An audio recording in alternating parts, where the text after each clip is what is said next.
नडराइकन मजाले रेस दिँदै क्लच छोड्दै मजाले 8 घुमाउने।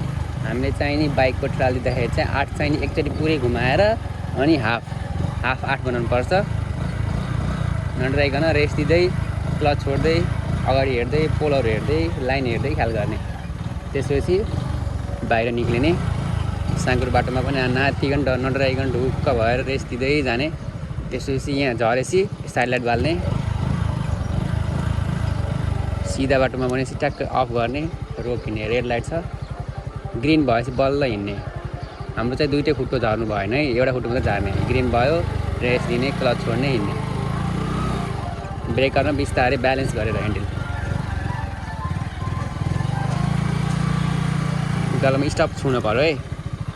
फुट ब्रेक ह्यान्ड ब्रेक दुईटै लगाउने। अब फुट ब्रेक एकदम बेसरी प्रेस गर्ने, अगाडिको ब्रेक छोडिदिने, अड्किन्छ बाइक। त्यसपछि रेस बटार्ने सुरुमा अनि क्लच छोड्दै जाने। आवाज चेन्ज भयो फेरि रेस दिने। ब्रेक छोड्नु मजाले उकालो उठ्छ। त्यसपछि रेस छोडिदिने। ब्रेक लगाउँदै दुईटै ब्रेक लगाउँदै बिस्तारै ट्याक्कै स्टप टेकाएर रोक्ने। त्यसपछि ओह्रालो पनि यसरी गर्छ। यसरी चाहिँ हामीले चाहिँ नि बाइकको ट्रायल कटाउन सकिन्छ। अन्य जानकारीको लागि हामीलाई कन्ट्याक्ट गर्नुहोला। हाम्रो च्यानललाई सब्सक्राइब पनि गर्नुहोला। Thank you.